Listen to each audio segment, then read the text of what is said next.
Thank you very much. My name is Blaise Brady with QOS Networks, and we're here today for the third installment of the SD WAN Show.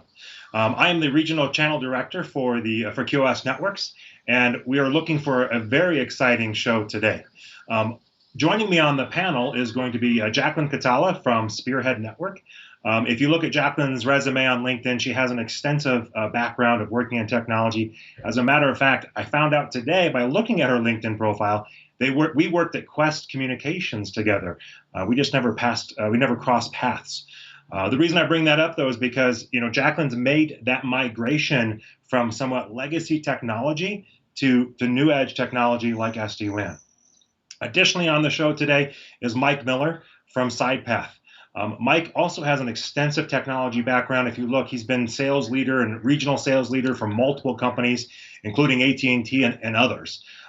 He's a fantastic individual who's also made that migration to SD-WAN, and he's one of the individuals that, honestly, as far as I know, was one of the very first people to be selling SD-WAN and really encouraging customers to buy SD-WAN. Mike also hosts a CIO roundtable discussion. As a matter of fact, on Thursday the 30th, later today, he's going to be hosting a CIO roundtable with the CIO of Pacific Dental and the CIO of SC Fuels.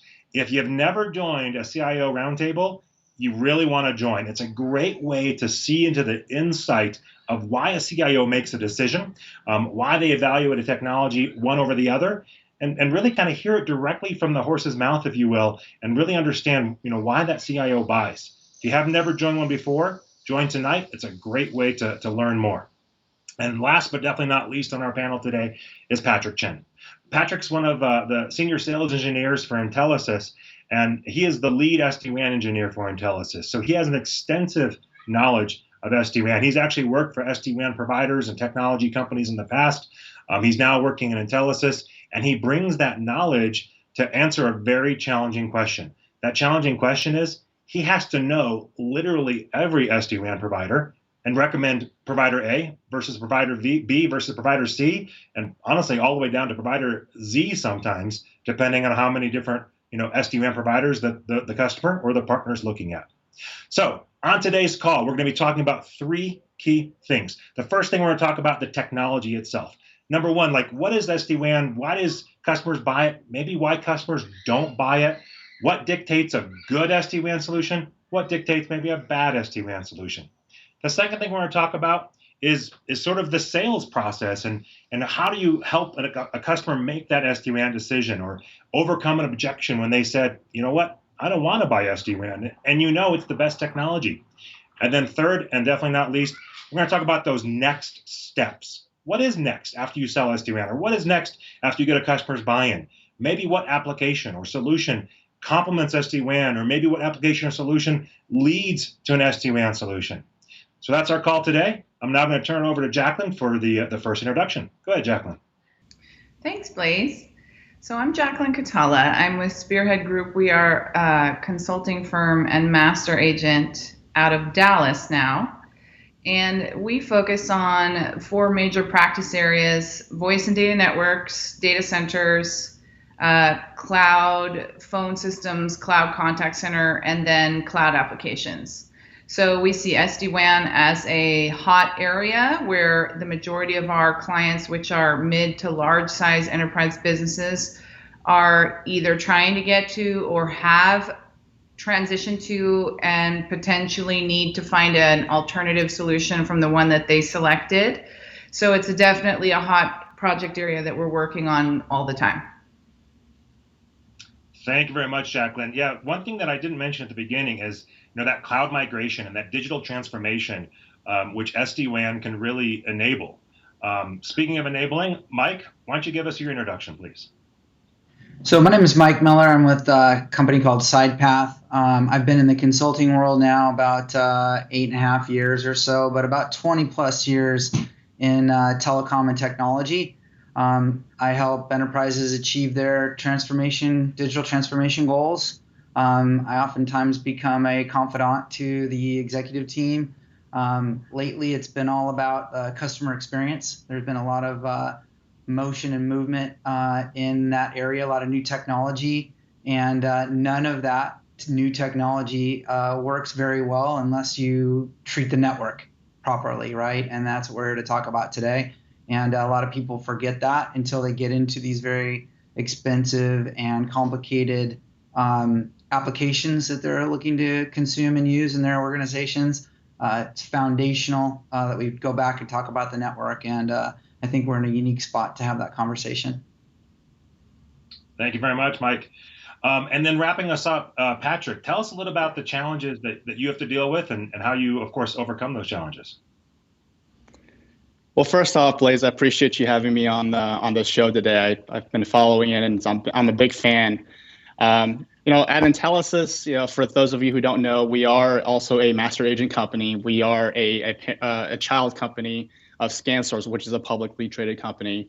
My role here is a solutions engineer for Intelisys, and my job is to help our partners really just perform some discovery, identify the right types of technologies that are a good fit for their customers. I'm not the only one here, certainly. There's an entire team of sales engineers at Intelisys that do exactly the same thing I do. We just happen to have different specialties, and SD-WAN is one of them. So you're right, and keeping track of all the different technologies and the managed SD-WAN companies out there can be challenging, but I also find it to be quite fun. Excellent. All right, so again, thank you so much for joining me, guys. I want to start off the conversation, based on that topic of, why SD-WAN, right? Why not SD-WAN? I'm going to pitch the first one out there, and if I don't get any volunteers, I'm going to pick on somebody. So hopefully this works out well. What have you experienced as being like the key business driver as to why a customer is going to adopt SD-WAN? SaaS, applications that are in the cloud, I would say, are the number one, right? So if you think about an ERP, a CRM, even your email and Microsoft platform, they're not cheap. They're very expensive. They're very highly sensitive to the user's experience. And so in order to provide the best possible world for that, you need to address the network, and SD-WAN for various reasons helps in that regard very well. But I would say SaaS is the main driver if I had to pick one of the list. Yeah, that's a really good point, Mike. I've always said that SD-WAN is my favorite enabler, right? And not like enabling your 30-year-old kid to live in the basement, but instead a good enabler, right? Enabling that next level of technology, right? Enabling, UCaaS, CCaaS, applications like Salesforce, like ServiceNow, other solutions that really drive the business, right? That's always one thing that, no customer or no business will ever buy a product just because they want to buy it. They're trying to accomplish a result, right? They're trying to accomplish that business result. So Jacqueline, I'm gonna put you on the spot. If you were going to think about, Mike's answer and think about the SaaS and think about, all those other things that end in as a service, like what desired business outcomes are businesses looking to accomplish when they're moving to that as a service model? Well, the C-levels that I encounter that want to go to SD-WAN, they often don't even realize the benefit that Mike just brought up, which means Mike is a good consultant because he points that out, right? But the general attack, so what I've noticed is when the CIOs get together and they're talking and they're like, are you doing SD-WAN? I'm doing SD-WAN. Their general first line approach is I want cost savings and I want resiliency and redundancy, right? So they don't even get into the software layer yet about, they're like, oh, can I use an active circuit instead of an active passive, and is it cheaper, right? Because everyone wants to save money now. So that is like the first prong that I see. And then the second prong that comes in is, how do I do this so that it's not going to cripple my IT team, right? Because if you look at the Gartner quadrant, VMware, VeloCloud is the leader, Silver Peak is the second, then you have Cisco behind it and Versa. Some of these boxes are very complicated. And if you have an IT team that has never, ever encountered an SD-WAN appliance, that's a problem. So I have clients that have purchased Silver Peak, for example, and never installed it. They're 3 years later, they're not up, because they don't have time, and the guy they hired left, and it's not the prior. It's actually a fantastic technology to put into place, but it's it's not just like sticking a router on the end of your circuit. So you typically need help, and we typically recommend a managed service over equipment purchase, because you have IT teams these days that three guys are doing what 10 guys used to do 5 years ago.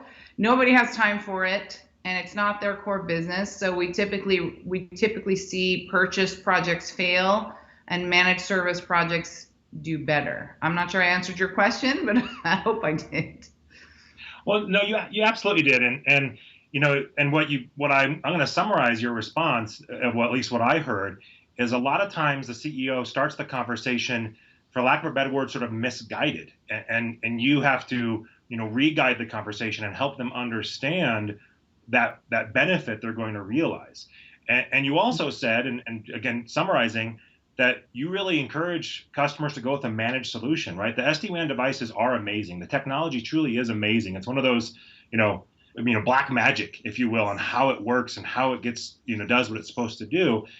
But a lot of times, organizations don't have the ability to implement it or to manage it, right? Even if they have, folks that have been managing IT for 25 years, 30 years, 35 years, SD-WAN has only been a blip on the historical timeline. By the way, if anyone's looking for a managed service provider, guess who has two thumbs and can help out, right? So, all right. So the next thing I want to talk about then, you mentioned, Silver Peak, you mentioned VM, you mentioned Cisco, you mentioned Versa. So I'm going to pull Patrick in, right? Patrick, you have the challenge of getting to know all of those technologies and then guiding a customer or maybe guiding a partner, depending on the situation. So, what are some of the questions that you must know, you have to know before you can really, advise the partner or advise the customer for the best technology? Yeah, that's a great question. I think, the first and foremost, you have to understand applications, right? I think the beauty of SD-WAN is simply the fact that it doesn't matter what application, where it's residing, where the users are residing, you're able to connect them all together. So understanding what applications, where they're located, how the users are connecting is paramount to any conversation. And I always tell our partners, all the people out there, utilize SD-WAN conversations as a very strategic tool for selling, because you're not going to get very many opportunities where the IT department or the CIO or the director of IT is going to sit there and basically just open up the kimono and tell you exactly what they have in their environment, right? If you lead with the UCaaS conversation, it's going to stay centered on UCaaS. If you talk about cloud specific, it's going to stay with cloud. But if you're talking about SD-WAN, all of a sudden, because they understand their goal is to reduce the number of tickets that are coming in, because that means their users are happy. So they want to be able to provide you the information, understand where if it's UCaaS, where is it located, who are they utilizing, if it's cloud, same type of conversation. So I would recommend always starting with the applications and then move from there. You want to build the network for the mission critical applications, not the other way around. Okay, no, that's a good point. In fact, I heard it once. I can't take credit for calling SD-WAN this, but I was at a presentation and someone said, SD-WAN's not the best way to describe what SD-WAN does. They really should call it application performance networking, because that's what it does, right? It allows the applications to perform at their most capable. It allows the applications to do what that CIO or CEO or CFO set out to do when they were making that technology migration. I wholeheartedly agree with that, Blaise. If I can interject, I want to make the point that I have this conversation with my clients regularly, that the things that they're going to engage and buy SD-WAN for are typically the WAN-related things. That's why they're investigating. They're making a change in their WAN. They're looking at doing some resiliency. They've heard about active-active and broadband's more efficient. All those reasons. I tell them every time that what you're going to love about it, what you're going to keep this for, is the application awareness, and that's every single time it becomes the candy that keeps giving to the client. Yeah, as a matter of fact, Mike, I read an article, I think it was IDC did a study, and they asked C-level CIOs or maybe even VP of IT and above, what was the biggest, pleasant surprise after implementing SD-WAN, and that's exactly what they said. What you just said right there, that application awareness, the application performance was the gift that kept on giving. So you nailed it. I don't know if you work for IDC on the side, but you nailed that study, right? Got to read all that stuff. So, we've talked a lot about the technology. We've talked, a lot about, some of the methods of implementing or not implementing the solution. I'm going to ask maybe a difficult question. Is there a box that SD-WAN technology must check, right? Because if I threw a stone out the window here, I'd probably hit a handful of SD-WAN providers walking down the street, right? So is there a technology or a feature or a function that SD-WAN must have in order for you to consider it a good SD-WAN solution? And I want everyone to answer on this. So I'm going to just start, left to right. I'm going to ask Jacqueline, and then Mike and Patrick, you have a chance to think. So Jacqueline, is there a feature or function that SD-WAN must have if you're gonna recommend it to a customer? Well, this is going to sound extremely elementary, but it shocks me what I hear out there with the sort of misuse of what I consider the definition of an SD-WAN appliance. So there are some carriers out there that promote a managed solution that is SD-WAN, but you cannot put another carrier's circuit into it. So, for example, like Cogent, or I think Masergy had that for a while, but they're fixing it now. But, the whole point of having an SD-WAN network is that you have more redundancy, more providers, more resiliency. You can send that application through different networks.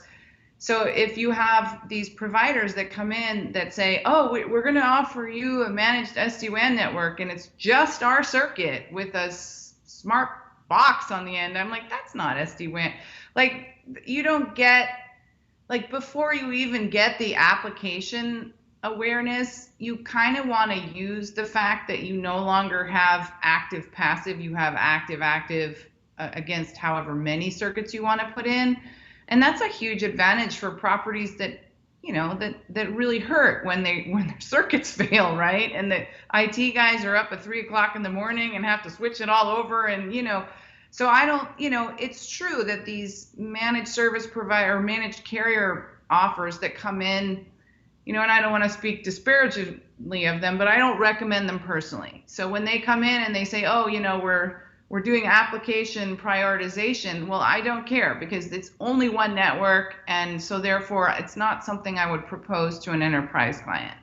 So that's real simple and elementary. Obviously, there's a lot of things that an SD-WAN box should do, but if you look at the big players out there, like Fortinet's pretty good at security, like inside the box, where some of them are not. So then it becomes like what the guys are saying about, what's the specific application. Those are nuances about the specific customer need.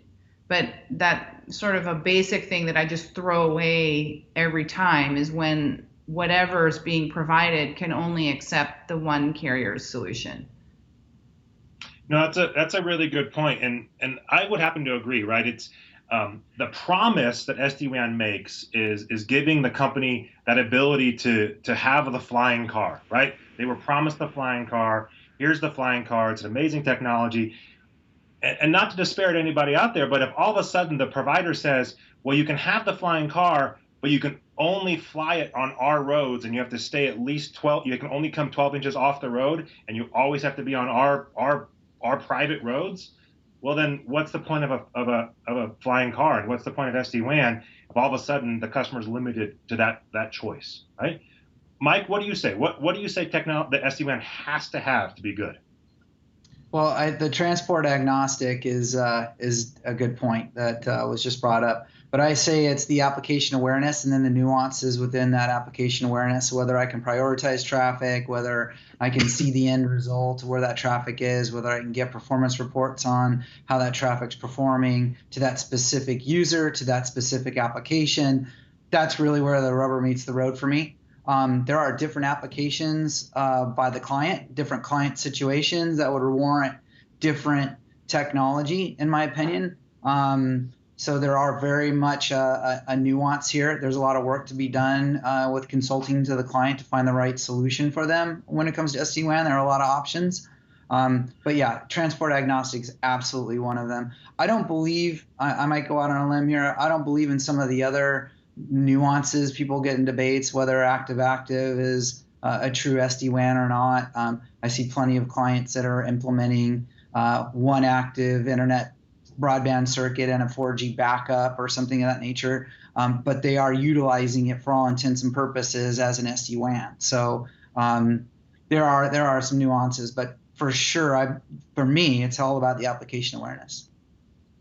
No, and again, we talked about it before. Application performance networking, and that's key. And I don't know if you guys know this or not, or anyone out there, listening know, but like a really top-notch device, like a Velo device, a VMware Velo device, right out of the box, it recognizes over 3,000 applications.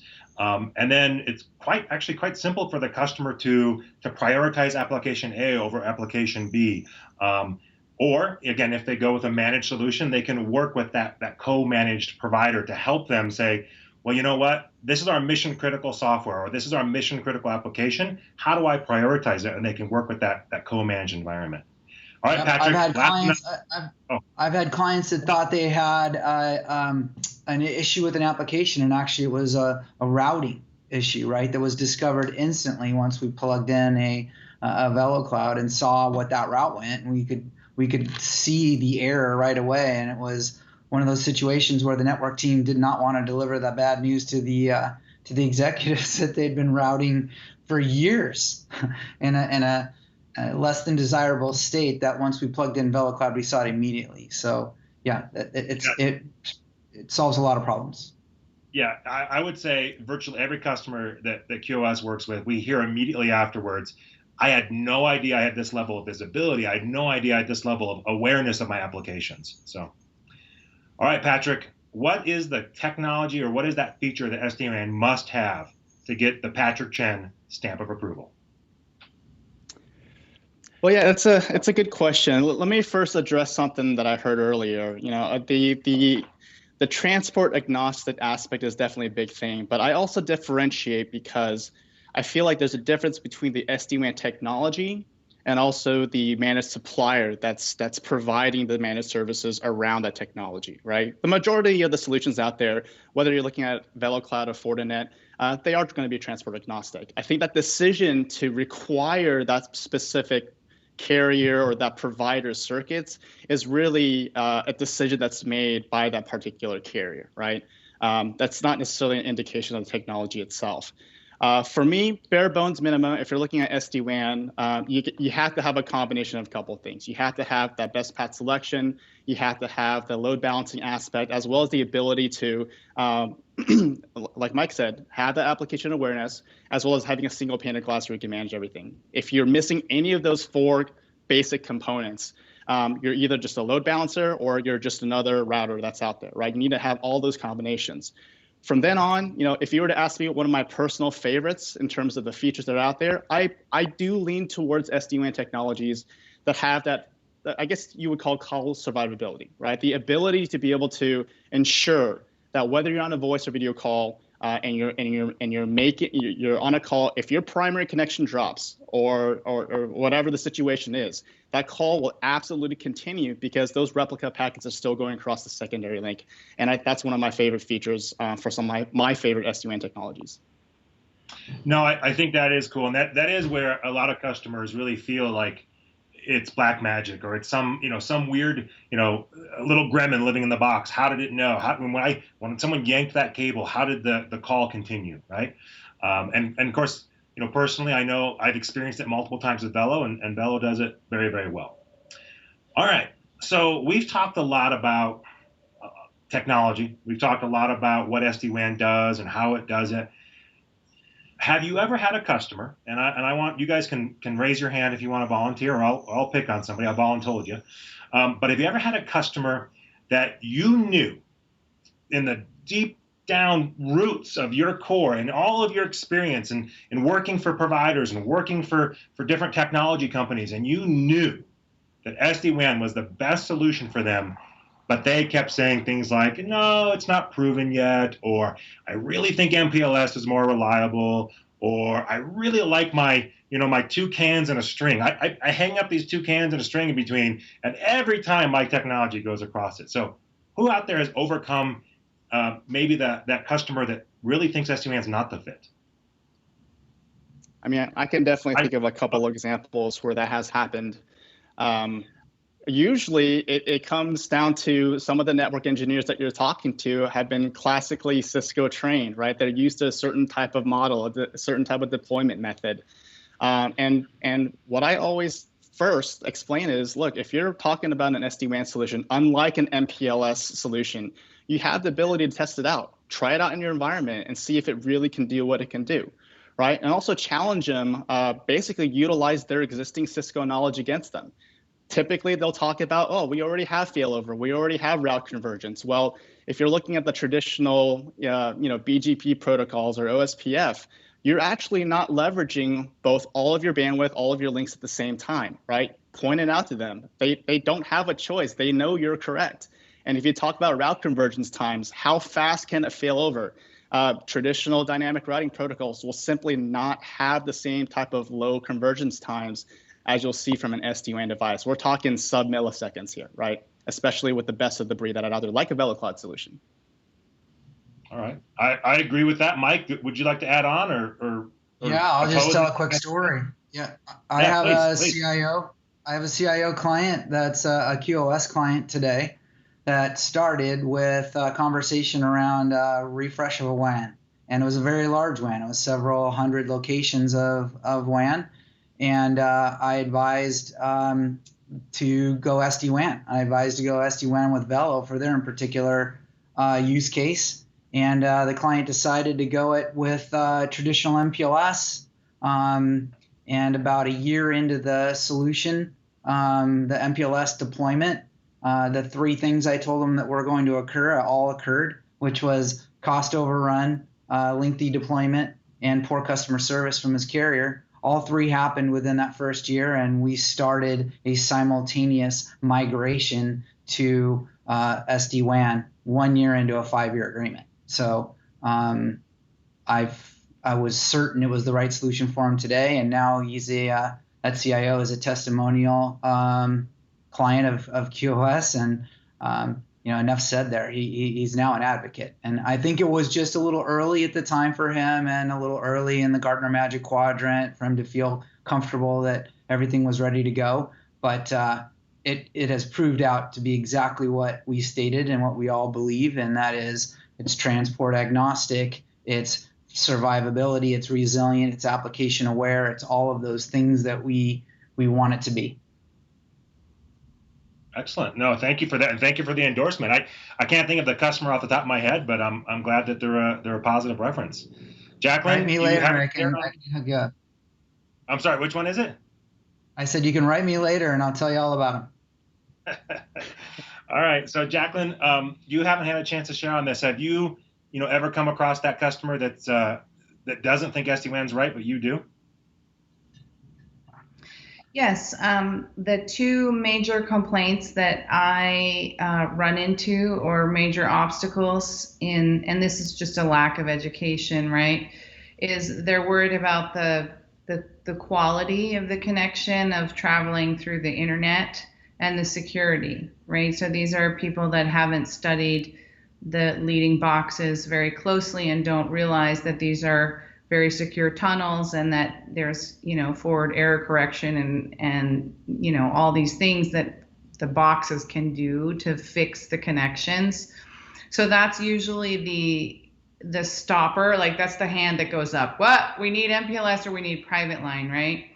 And then the midway point is that you get them to consider SD-WAN, but they want to keep one of their networks as MPLS, which I feel is kind of like it's a comfortable stepping stone for clients that have never used SD-WAN before. is they keep one of their links as MPLS just in case. And that makes them comfortable. They don't have to go all the way into, internet only connections with broadband as the backup. Like, it just makes them more comfortable. They will save less money by staying on an MPLS network, but it gives them a comfort level that for them to dive into the SD-WAN and start experiencing the application prioritization and experiencing the troubleshooting that it gives you, because it gives you very powerful troubleshooting. Once they get comfortable with it, the next contract cycle, they switch everything to internet. But I have to get them over that first hurdle, which is, oh, it's not secure and it's not going to be good quality. And then once they're past that, they're like, okay, well, we'll just keep one MPLS circuit just in case. So that's kind of what I experience. Okay, so this is really good. And interject here really fast. I really love something that Jacqueline just said, and it's the fact that there's a misconception that SD-WAN equates to MPLS replacement, and I think all of us would agree that's not always the case, right? It can. I would say it certainly can reduce your reliance and your dependence on MPLS because of how granular you can route your traffic, how you want to handle where your applications go. But there may be still some situations where MPLS is still needed depending on which parts of the world you're connecting to and where the different users are. So I love the approach that Jacqueline has taken on some of those to overcome it. I just want to reiterate to everyone out there listening that it doesn't always mean MPLS replacement. So don't be afraid to use that in your back pocket. Yeah, no, that's a really good point. All right, so you made me lose my train of thought, Patrick. So I'm going to force you to come to high altitude and just make you sick. No, I'm just joking. But I do want to talk about next. What I want to begin to uncover is I remembered what it was.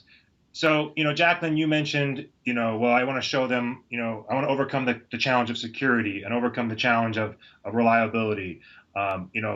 Mike, you also mentioned that, they have that similar concerns, right? They have that reliability concern or whatever happens to be. So how do you prove it, right?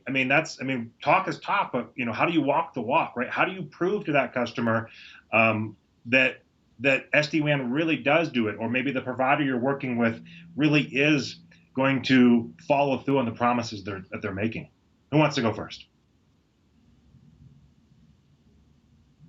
I'll go. One, I'm lucky to have customer referrals, right? So I have references, so I can depending on the technology that I think we're investigating with a client.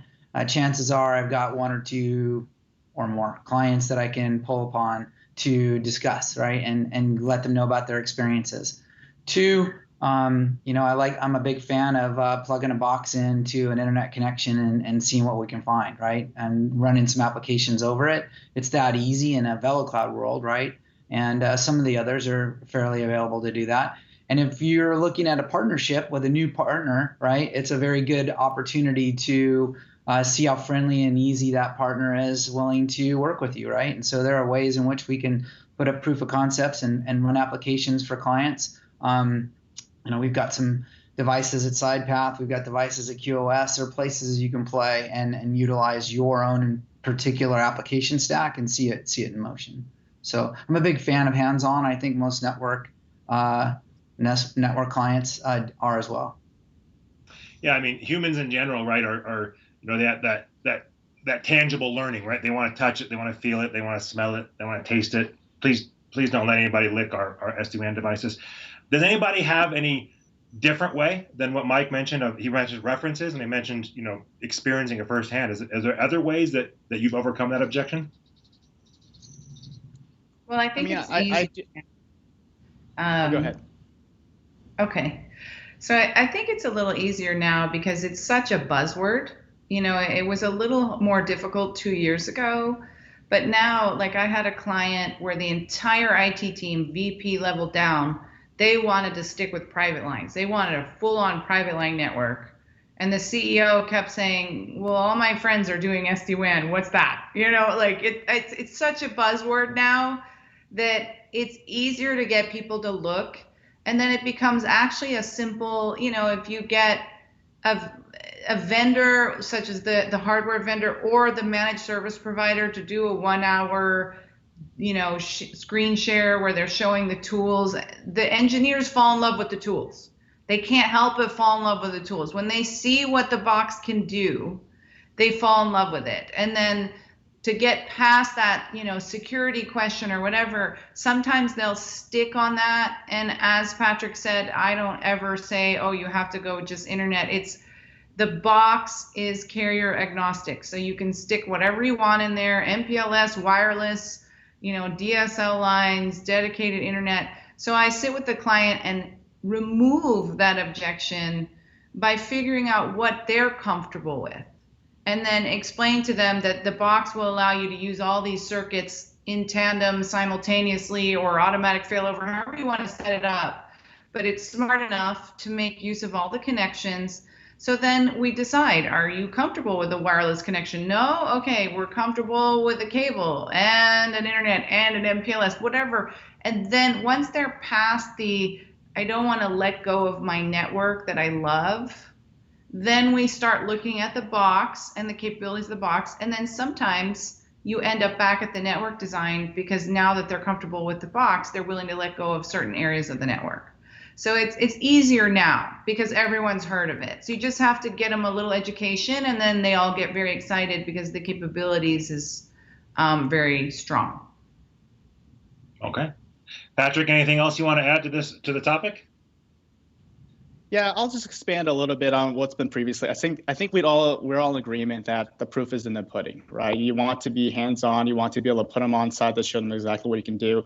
But when you're doing those tests, Mike mentioned proof of concepts. I would say make it so the results, the testing methodology is make it so it's not subjective, right? It has to be objective as possible. Put some concrete ways to measure it, and replicate the measurements, several times, twice, 3 times per application, especially the ones that are important to the customer.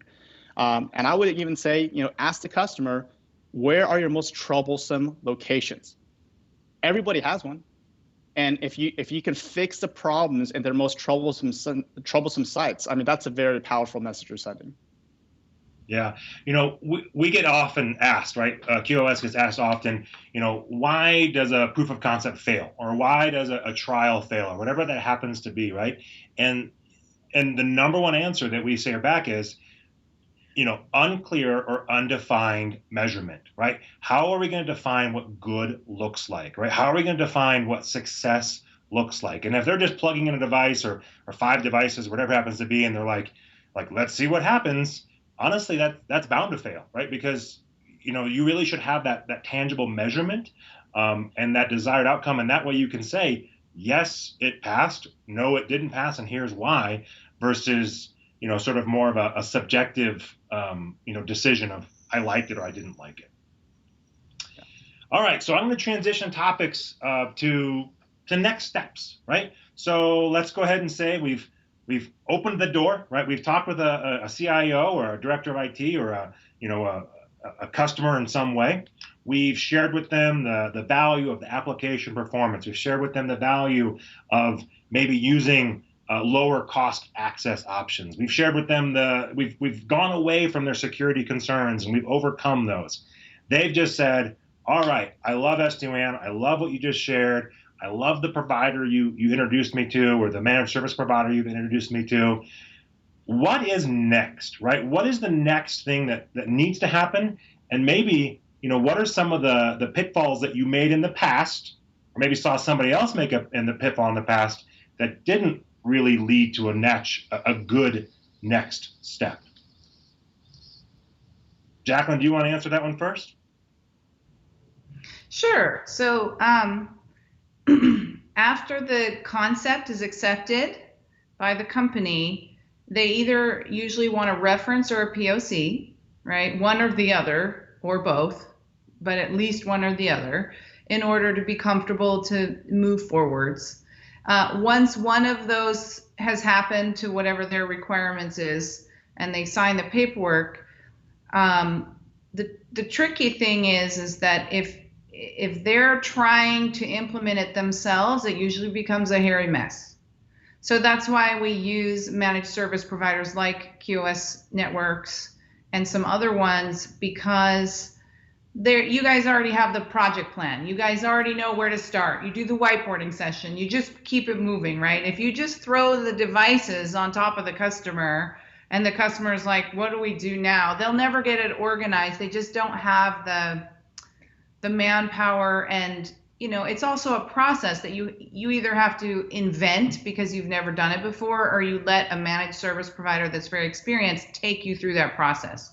And basically the complexity of it is knowing how to install and set up the device, and then programming those application flows, by site and by application and priority. It's just a lot of work. And when you have a managed service provider like QOS Networks that already has them all pre-built, like you can start with these as a template and adjust them as you will, just makes things faster. Because what happens is you typically end up bringing in SD-WAN and some other types of circuits, either one additional network or two additional networks or three additional networks.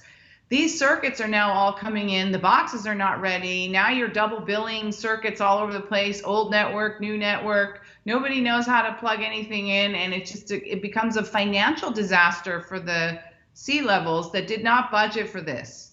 So the project has to be planned very precisely on timing and when the boxes are going to be up. And usually the IT team is best left just attending the calls and answering technical questions and letting someone else do it, which is why we've given up on encouraging a customer to buy the devices, because it's just too much. And I've also partially given up on having carriers provide managed services, because they often don't have enough people that are there. They try to sell all the boxes. Oh, we have VMware and we have Silver Peak and we have Fortinet and we have IWAN and Viptela. So then they have like two guys on their staff that know Silver Peak, and you can never get them on a call. And then the rollout takes 2 years. So this is something that I try to plan for and avoid with the client in advance. If you don't have a managed service provider, you're going to be hurting. And if you don't have a good managed service provider, you're also going to be hurting. And I also don't like I don't like the carrier watching the box. I would, the fox watching the hen house. I would rather have a separated third-party managed service provider that's watching all the carriers. It just seems better for me. That's more my advice to the client. So that's where we go. We run into the pitfalls there on the project.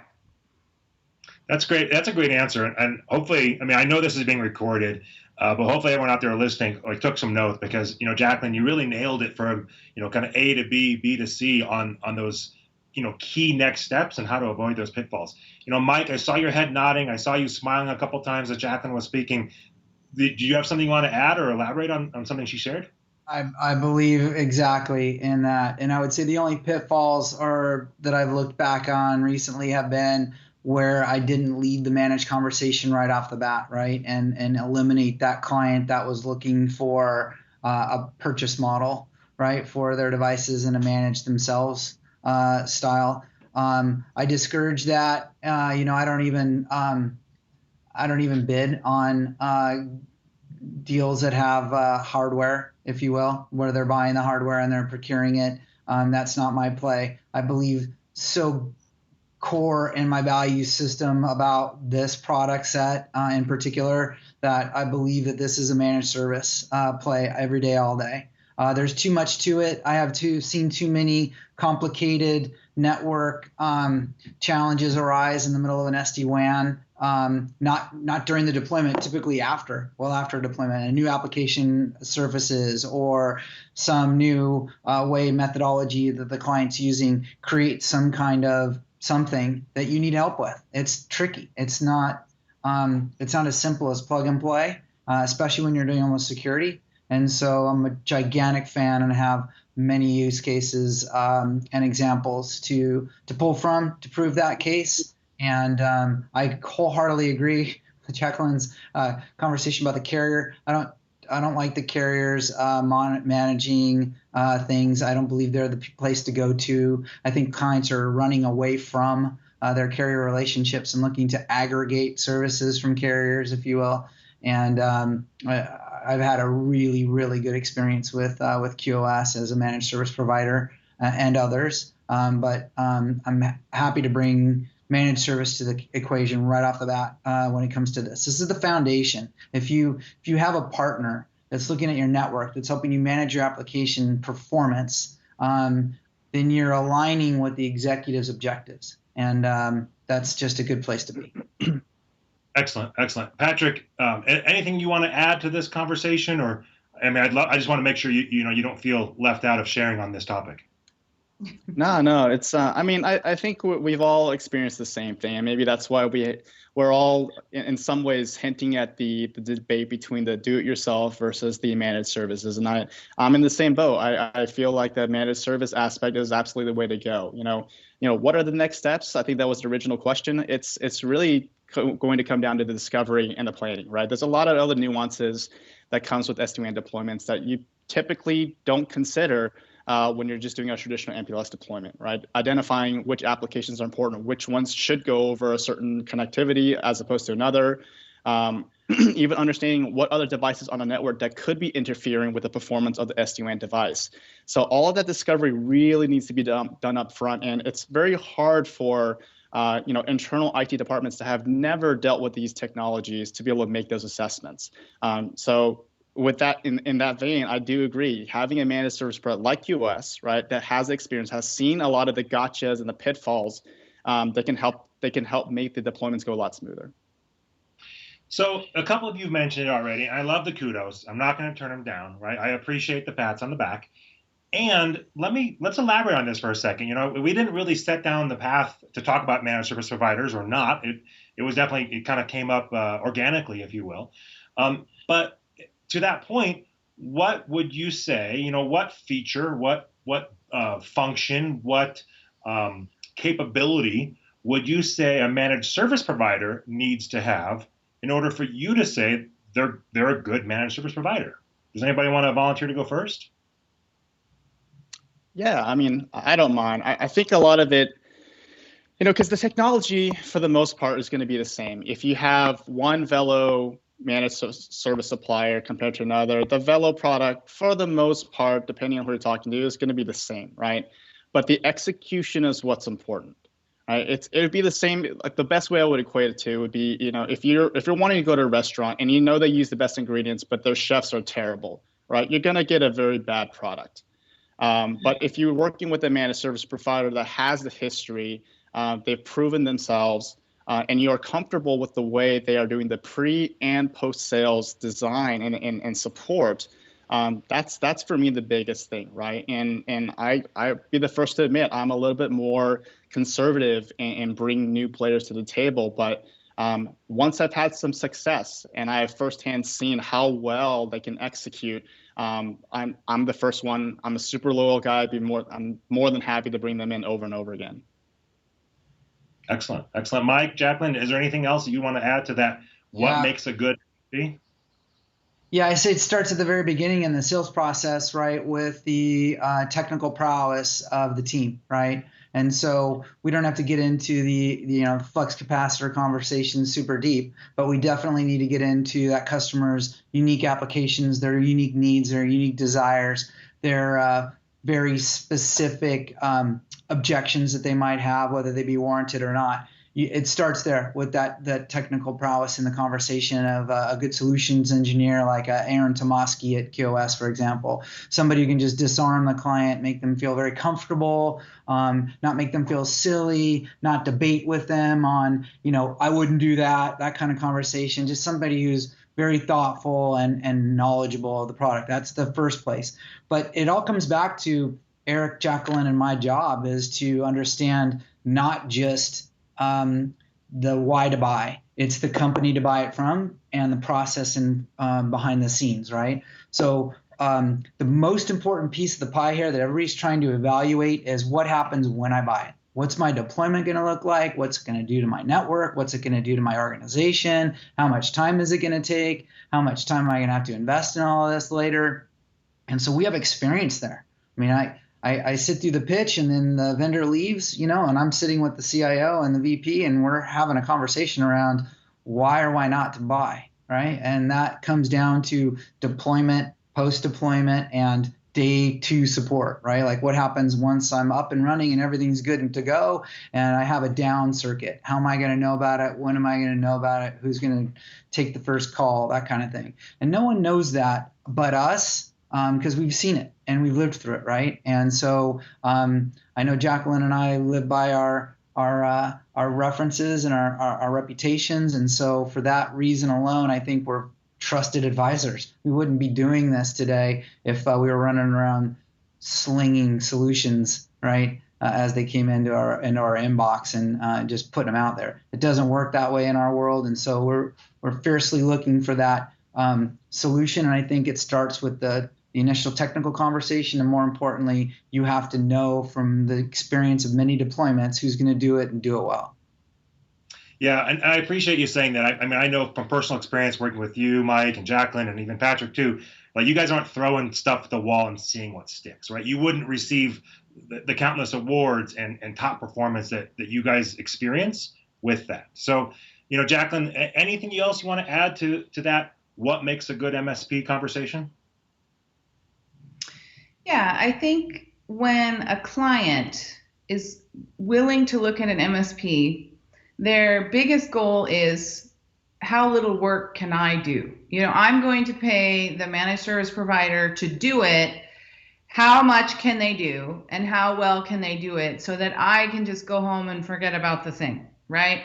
So as Mike said, we need project management up front. We need engineering to pick apart the situation. We need day 2 support. We need 24-hour knock support, so that my guys no longer have to get up at 3 a.m. and figure out why their, CFO can't connect to the whatever, right? That's, if you look at their motivation, their personal motivation as human beings, they want less work. So once they're willing to get managed service provider into the mix, and sometimes that takes a minute, their personal motivation, not the business motivation, but the personal motivation is, how is this going to make my life easier? So we definitely need someone that's going to actually take on that work and have the ability to do so that their life becomes easier. And honestly, it takes a minute. Like I had a client who had carrier managed IWAN, and it was such a horrifying experience that they decided that managed services was bad. That was bad. Like they just made that sort of leap that managed services is bad. So we're going to go get a different technology, but we're going to buy it because that's way better than what we had, right? So I had to talk them far off that ledge. They wanted to go with VMware, and then had to show them QoS and, like, this is who we recommend because we've seen them perform. Here's their customer list. We've seen what they've done with our other clients. Yeah, but it's managed services. Now, finally, they're willing to let go and trust. It's a trust thing. It's like we're all doing kumbaya, right? It's like somebody has to trust, and then it's our word that they can trust you or the other managed service provider that we've seen in our travels. So that's what it comes down to, is the client is trusting us to say, okay, this is the guys you should, hook your carriage onto. They're going to take care of you. So don't let us down, Blaise. You got that? I will not do it, Jacqueline. My success is far too tied to your success. Your success is far too tied to my success to let you down. So, yeah. All right. So we're getting really close to the top of the hour. So I want to be respectful of everyone's time. And what I'd love to do now is basically just sort of, wrap up the call, right? I feel every one of you have proven yourself to be a trusted advisor, right? That term has come up now just recently, and you really have proven yourself to be a trusted advisor. What I'd like for you to do is we're going to go down the line, and I'd love for you to tell us or tell the audience, that last little 30 seconds about you, and if you so choose, how can they get in contact with you? Jacqueline? Sure. So Jacqueline Catala, Spearhead Group, you can reach out to me through LinkedIn or our website, spearhead.biz. And, we provide a lot of free consultation work for all of the practice areas, the SD-WAN, the data centers, the hosted contact center, which are becoming more and more tied together. So if you have any situation where you're trying to sort out what your roadmap is or what you're going to approach next, feel free to reach out. I'm happy to help you. Excellent. Thank you so much. And I'm Mike Miller with Sidepath, and you can find me at mike@sidepath.com or LinkedIn, or I run a podcast called the Boardroom Sessions Podcast. So you can meet some really interesting people there, and many of my clients. Since I think I even interviewed Frank Cittadino at one point on the Boardroom Sessions Podcast. So I'm here to help, and so I help clients. I help build a community of IT executives. I help the vendor community. I'm a go-to guy when it comes to getting a job. It seems like, for whatever reason, when vendors are looking for new places to go and find a new home, I happen to be that guy. Since my connections are pretty good and I know where folks are at, I help in that regard. So I'm helpful in any way I can, and business is very good. So I don't do a whole lot of door knocking or phone calling, if you will, these days. It's a lot of I'm helping people, and it just keeps on rolling that way. And so I'm happy to foster that relationship in any way. Excellent. Thank you so much, Mike. Patrick? Yeah, I'm in a similar vein. I'm here to help out all of our partners. It doesn't necessarily have to be an active opportunity. My goal is to help educate and just bring to the table different types of technologies, or even address maybe some challenging customers that you may have, and maybe hopefully change your thought process. My background isn't just SD-WAN. I've had the luck and pleasure of being able to be a national sales engineer for a cloud company as well, doing infrastructure as a service, disaster recovery, desktops as a service. So I can definitely help out in that area. And I think some people don't know, but before I found my way into the channel, I actually ran an MSP up in Dallas as well. So I can talk to a variety of different things. So if you guys need some help, just reach out. You can find me on either LinkedIn, or you can just email me directly, patrick.chen@scansource.com. Looking forward to working with you guys. Excellent. Well, on behalf of all my panelists, I really want to thank you for joining us today. To wrap up the call, as I said at the very beginning, I'm Blaise Brady. I'm a channel director for QOS Networks. I feel so very blessed for these three individuals to give QOS a couple pats on the back as we were going through our presentation. But I want to end it with one last thing, and that is, QOS, we really follow a sell with mentality, meaning, come reach out to us, right? Reach out to QOS. We'll be more than happy to help understand, as a partner, what you are looking to fix, accomplish, avoid with an opportunity. As a customer, reach out to us and ask, some questions. We have extensive experience working with multiple SD-WAN providers, Velo, Versa, Meraki, and a handful of others. So we really can be that additional expertise and help you. And we would love to sell with you, right? Sit down at the table with you, across from the customer, and really assist your growth and have that win-win outcome.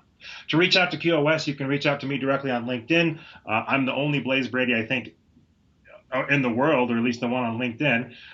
Or you can reach out to partnerhelp@qosnet.com. Again, that's partnerhelp@qosnet.com.